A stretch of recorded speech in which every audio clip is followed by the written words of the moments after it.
बार बार अधिकारियों के चक्कर और आखिरकार किसानों की आंखों में आज राहत की चमक दिखाई दी। ग्रेटर नोएडा के बसरक जलालपुर गांव में आज वो हुआ जिसका इंतजार किसान लंबे समय से कर रहे थे। 10 किसानों को मिले 11.6% आबादी भूखंड। कुछ भूखंडों का हुआ ड्रॉ तो कुछ का सीधा आवंटन, और इस पूरी प्रक्रिया की फोटो और वीडियोग्राफी कराकर पारदर्शिता का भी दावा किया गया। क्या है पूरा मामला? क्यों सालों से लटकी थी किसानों की उम्मीद, और अब ग्रेटर नोएडा प्राधिकरण ने क्या बड़ा भरोसा दिया है? ग्रेटर नोएडा के बसरक जलालपुर गांव से किसानों के लिए राहत भरी खबर सामने आई है। यहां 10 किसानों को 11.6% आबादी भूखंड आवंटित कर दिए गए हैं। बताया जा रहा है कि यह मामला लंबे समय से लंबित था और किसान लगातार अपने हक के भूखंड की मांग कर रहे थे। मंगलवार को ग्रेटर नोएडा प्राधिकरण के अधिकारियों की मौजूदगी में पूरी प्रक्रिया को पूरा कराया गया। जानकारी के मुताबिक समान आकार वाले 8 भूखंडों का ड्रॉ कराया गया। वहीं 3 भूखंडों का आकार अलग अलग होने की वजह से उनका सीधा आवंटन किसानों के नाम पर कर दिया गया। इस पूरी प्रक्रिया के दौरान पारदर्शिता बनाए रखने के लिए फोटो और वीडियोग्राफी भी कराई गई। ड्रॉ प्रक्रिया के दौरान ग्रेटर नोएडा प्राधिकरण की ओएसडी गुंजा सिंह मौजूद रहीं। उनके साथ वरिष्ठ प्रबंधक नियोजन सुधीर कुमार, प्रबंधक प्रमोद कुमार और प्रबंधक कपिल तोंगड़ भी मौजूद रहे। अधिकारियों की निगरानी में किसानों के सामने पूरी प्रक्रिया संपन्न हुई। दरअसल बसरक जलालपुर के किसानों की जमीन का अधिग्रहण काफी पहले कर दिया गया था, लेकिन जमीन के बदले मिलने वाले 6% आबादी भूखंड लंबे समय से अटके हुए थे। कई किसान लगातार प्राधिकरण के चक्कर लगा रहे थे। किसानों का कहना था कि उनकी जमीन चली गई, लेकिन बदले में मिलने वाला अधिकार वर्षों तक फाइलों में दबा रहा।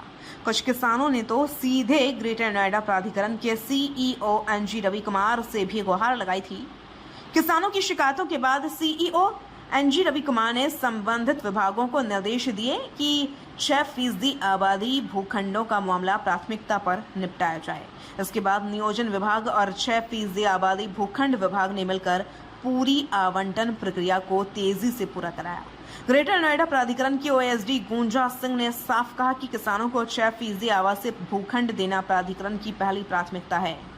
उन्होंने यह भी कहा कि बसरक जलालपुर की तरह अन्य गांव के पात्र किसानों को भी जल्द आबादी भूखंड आवंटित किए जाएंगे, यानी आने वाले दिनों में और भी किसानों को राहत मिलने की उम्मीद है। दरअसल ग्रेटर नोएडा और आसपास के क्षेत्रों में जमीन अधिग्रहण को लेकर किसानों की नाराजगी कई बार सामने आती रही है। किसानों की सबसे बड़ी मांग यही रही कि उन्हें समय पर उनका हक मिले। ऐसे में बसरक जलालपुर में हुआ यह आवंटन सिर्फ 10 किसानों की राहत नहीं, बल्कि उन हजारों किसानों के लिए उम्मीद का संदेश भी माना जा रहा है जो अभी भी अपने 6% भूखंड का इंतजार कर रहे हैं। इस फैसले के बाद गांव में खुशी का माहौल दिखाई दिया। कई किसानों ने इसे वर्षों के संघर्ष की जीत बताया। किसानों का कहना है कि अगर इसी तरह पारदर्शी तरीके से आवंटन होते रहे तो प्राधिकरण और किसानों के बीच भरोसा मजबूत होगा। एक किसान की जमीन सिर्फ जमीन नहीं होती, उसमें उसका भविष्य, परिवार और पीढ़ियों की उम्मीदें जुड़ी होती हैं। जब वही किसान वर्षों तक अपने अधिकार के लिए इंतजार करता है तो हर आवंटन सिर्फ कागज का टुकड़ा नहीं, बल्कि न्याय की एक नई शुरुआत बन जाता है।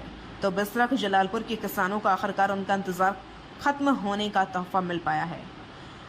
अब नजर इस बात पर रहेगी कि क्या बाकी गांव के किसानों को भी इसी तरह जल्द राहत मिलेगी या फिर उन्हें अभी भी इंतजार करना पड़ेगा। फिलहाल किसानों के चेहरों पर राहत है और ग्रेटर नोएडा प्राधिकरण के सामने भरोसा कायम रखने की बड़ी चुनौती।